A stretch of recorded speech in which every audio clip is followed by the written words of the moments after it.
Last Chance Saloon.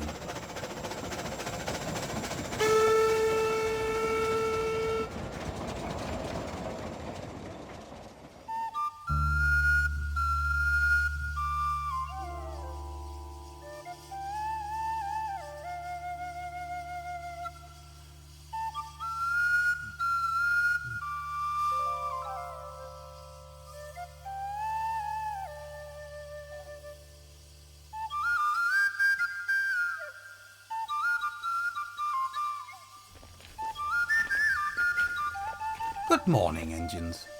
Good morning, sir. Might I ask what brings you to our shed at such an hour? There has been a slight change to the timetable. You, Duke, will be heading a special train of directors to survey the improvements made to the line.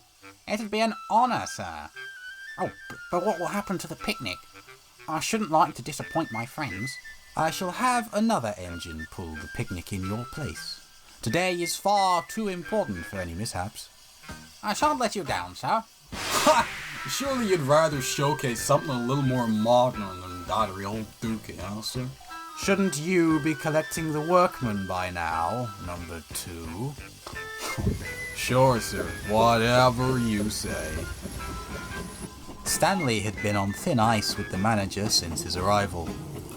Having at last lost his patience, the manager had relegated him to the miners' train. Stanley found himself in a most deplorable position. This is degrading. You never see Stuart or Vulgar doing this. Or stuffy old Gramps.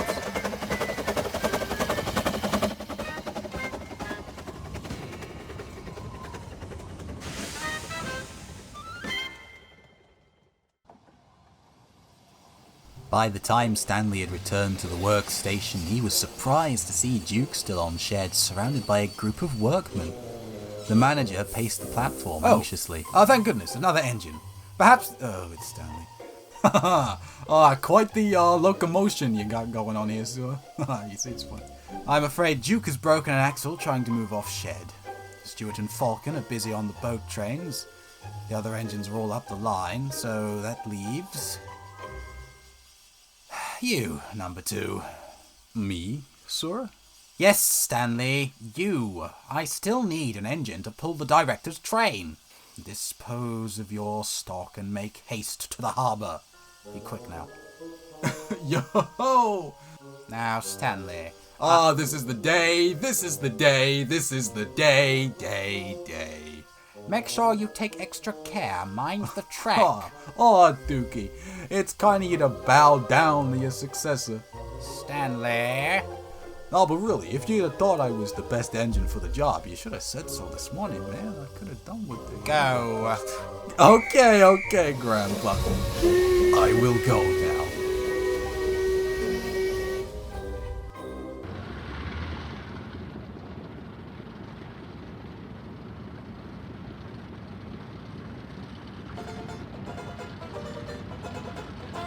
A fine piece of work. Oh, I am a fine piece of work, all right, and comfortable too, so don't you worry about that. Ooh, not so rough, not so rough. Hey, calm down, sister. This ain't my first rodeo. Hey, how you doing? Good morning, sirs. Morning. It's the afternoon. I can only apologize, sirs. Our number 1, the Duke, is a special case, an invaluable piece of Sodar's history, but unfortunately not the most reliable. Stanley. Sounds terribly inefficient to me. Perhaps we ought to begin our journey. We are ever so slightly behind time after all. I want not another word out of you, number 2.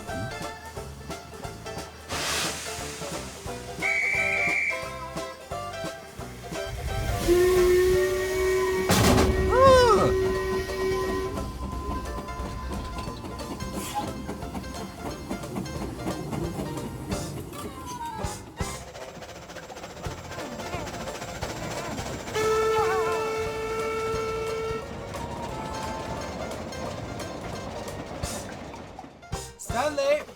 I say, Stanley! We need to stop here. Oh! Ah, shoot. Oh dear, there has been an accident. A staged derailment, of course. A demonstration of our extremely efficient breakdown gang is in order. The breakdown gang turned out to be two workmen with a crowbar. By the time Stanley was back on the line, the train was running very late indeed. Perhaps I can show you inside the workshops. I think we've seen quite enough of the works.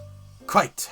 I'd like to see the rest of the line if we're to be using it to transport our materials. Materials? Yes, for the power station we're building just north of your terminus.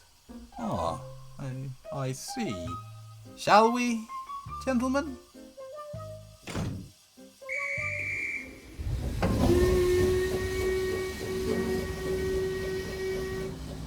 Mind the tracks, Stanley.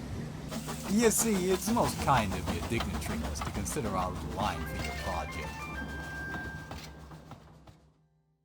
And I hate to burst your bubble, but this little railroad just ain't big enough for the kind of work you want to use it for. Only in that it's narrow gauge, huh? Narrow line, narrow clearances. So unless this power plant is particularly narrow, then I think I've seen quite enough. I've heard quite enough.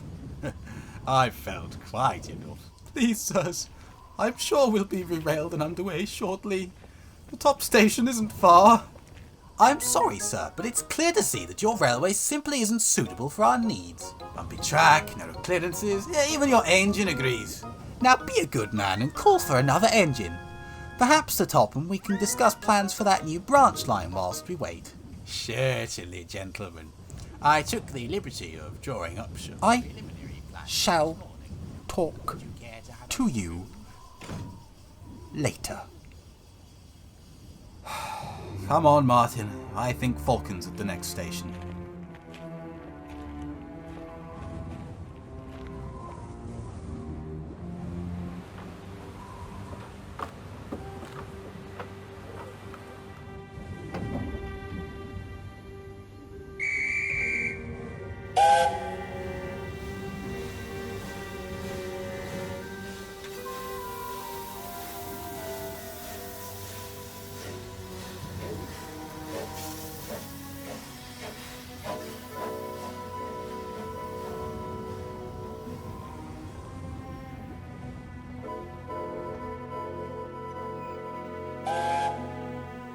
Falcon had taken the directors back down the line to catch their train and left Stanley at the works.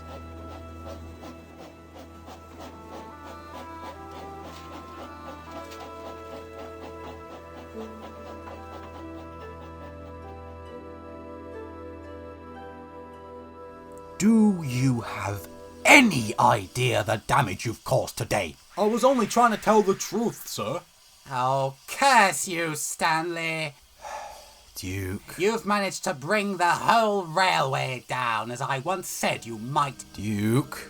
You blasted cheap engine made in an Duke, American... that is enough! I simply cannot abide by allowing an engine like you to run on my railway. Sir, Silence. We shall have your wheels removed and you shall be put at the back of the shed as our resident pumping engine.